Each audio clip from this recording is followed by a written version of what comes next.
अस्सलामुअलैकुम and hello everyone. कैसे हैं आप सब? उम्मीद करती हूँ अच्छे ही होंगे। अल्हम्दुलिल्लाह हम भी सब ठीक हैं। तो आज का मेरा व्लॉग रमज़ान की सफाई के हवाले से है। मैं चाहती हूँ आप इसे फुल वॉच करें तो ताकि आपको इससे कुछ फ़ायदा हो। इंशाल्लाह मैं इसमें कुछ ऐसी बातें आप सबके साथ शेयर करूँगी जो आपके बहुत काम आएंगी। तो चलें फिर स्टार्ट करते हैं। जैसे ही रमज़ान आने वाला होता है तो दिल में एक अलग सी खुशी होती है और यही सोच होती है कि रोज़े कैसे रहेंगे इस बार। और सब प्लानिंग करते हैं कि हम ये करेंगे, हम वो करेंगे, इस तरह से अपने रमज़ान अपने गुजारेंगे।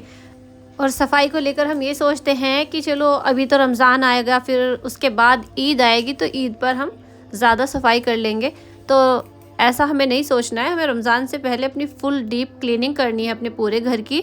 तो उससे हमें क्या होगा कि हमें ईद पर ना सफाई इतनी ज़्यादा मुश्किल नहीं पड़ेगी, फिर है ना हमें इतनी ज़्यादा डीप क्लीनिंग करने की ज़रूरत नहीं होगी क्योंकि हम रमज़ान से पहले कर चुके होंगे।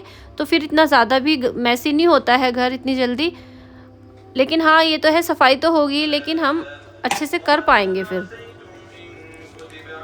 और देखिए, अगर हम रमज़ान से पहले ना सफाई को टला देते हैं ये सोच कर के अभी तो ईद के लिए हम सफाई कर लेंगे आगे, तो देखिए एक तो रमज़ान में वो अच्छी फीलिंग नहीं आती। हमारा घर जब मैसी होता है ना तो हमारा दिमाग भी थोड़ा सा वैसा रहता है, अच्छी पॉजिटिव हमारी सोच नहीं होती, हम अच्छे से इबादतों में भी इतना मन नहीं लगा पाते। और जब हमें अच्छा सा हमें घर क्लियर एकदम क्लीन क्लीन रहता है, सब कुछ अच्छा सेट रहता है सब चीज़, तो इबादत में भी ज़्यादा दिल लगता है और उसकी बात अलग ही होती है। तो इसलिए ना हमें अपने घर को अच्छे से पहले क्लीन कर लेना है।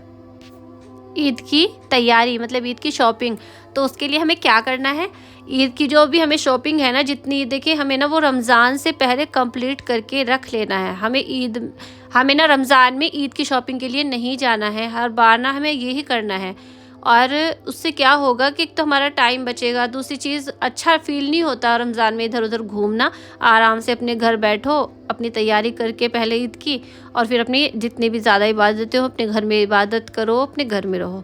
तो ये बहुत अच्छा भी है और मतलब ये बेहतर है कि हम ईद की तैयारी पहले कर लें। और रमज़ान से पहले ना हमें थोड़ी सी अपनी आदतें भी चेंज करनी है। सबसे पहले तो हमें अपनी मोबाइल वाली आदत चेंज करनी है, जैसे कि घंटों घंटों बेकार में स्क्रॉल करना, चाहे वो जेंट्स हो चाहे लेडीज़ हो। तो ये हमें आदत अपनी बिल्कुल चेंज करनी है। रमज़ान में ना ऑटोमेटिक हमें वक्त मिल जाएगा अगर हम ना मोबाइल से अपनी दूरी बना लें। बस अपनी ज़रूरत के लिए थोड़ा बहुत देखना हो तो मतलब देखें कि अगर हमें किसी चीज़ की ज़रूरत है, ज़रूरत के तहत देखें, उसके अलावा हमें मोबाइल हाथ में नहीं लेना है। एक रमज़ान के लिए अपना टाइम टेबल सेट कर लें, क्योंकि वैसे भी रमज़ान का तो खाने का भी हर चीज़ का एक वक्त ऑटोमेटिक ही सेट हो जाता है। तो लेकिन आप भी ना अपना एक टाइम टेबल सेट करके अपने किचन में अपने सामने लगा लें। उसे माइंड में नहीं रखना, लिख कर के बाकायदा। जो मैं करने वाली हूँ तो मैं सोच रही हूँ आपके साथ भी शेयर करूँ। तो वो सेट करके ना आपको फिर ये होगा कि इतना वक्त मेरा इस काम में जाना है और इतना दूसरे काम में जाना है, तो इससे आपको पता भी होगा। तो फिर ना आप टाइम पे अपने सारे काम कर पाएंगे और बहुत सारा अपने लिए वक्त भी निकाल पाएंगे, क्योंकि आपको पता होगा कि मेरा ये 1 घंटा जो है तो मेरा इस काम के लिए है, तो इससे ज़्यादा मुझे इसमें वक्त नहीं लगाना है। तो आप दूसरी चीज़ों में, दूसरे काम में अपना टाइम वेस्ट नहीं करेंगे। उसी चीज़ को आप उसी काम को उसी वक्त पर करेंगे। तो ये बेस्ट तरीका होगा टाइम बचाने का, तो इसे ज़रूर से फॉलो करें। अब देखिए, सफाई की बात आती है तो अपने घरों की भी हम अच्छे से सफाई कर लेते हैं, अपनी अलमारियों की भी, अपनी किचन की भी, अपने पूरे घर की अच्छे से डीप क्लीनिंग कर लेते हैं। लेकिन कर नहीं पाते तो वो है अपना दिल। इंसान अपने दिल की सफाई नहीं कर पाता। तो इस बार ना आप अपने आप से वादा करें कि मैं अपने दिल में किसी के लिए भी कोई बुग़्ज़ नहीं रखूँगी, किन्हा नहीं रखूँगी।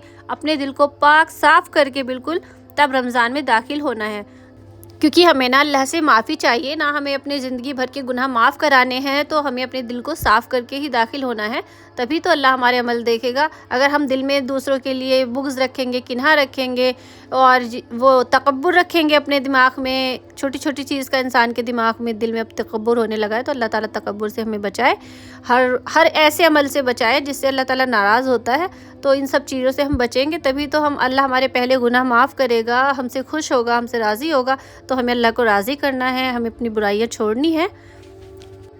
और कभी कभी हमारे माइंड में यह आता है कि हम किसी के लिए अपने दिल में बुराई नहीं रखते, लेकिन हमारे बारे में लोग बुरा सोचते हैं, हमारी बुराई करते हैं, हमें बुरा कहते हैं, मतलब कहीं कहीं सुनने में आ जाता है।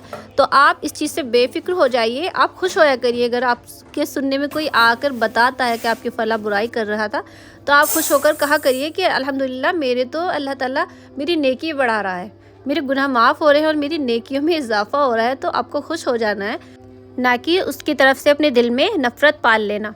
ऐसा नहीं करना है हमें। कोई कर रहा है बुराई तो करने दो, क्योंकि हमें तो उसका फ़ायदा ही हो रहा है ना, तो हमें क्या फ़र्क पड़ता है, अगर करने वाला कर रहा है तो करता रहे। और किसी ने हमारे साथ मान लो बुरा कर दिया और हमारा दिल दुखा हुआ है, पहले से ही हम उसको लेकर परेशान हैं, मतलब हम सोच रहे हैं कि उसने हमारे साथ बुरा क्यों किया, हालांकि हमने कभी उसके साथ बुरा नहीं किया, फिर भी उसने हमारे साथ बुरा किया। तो ऐसा ना सोचे, अल्लाह के लिए उसे भी माफ़ कर दें, अपने दिल से निकाल दे कि उसने किया है जो किया है, लेकिन मैं तो अल्लाह की रज़ा के लिए उसे माफ़ कर दे रही हूँ।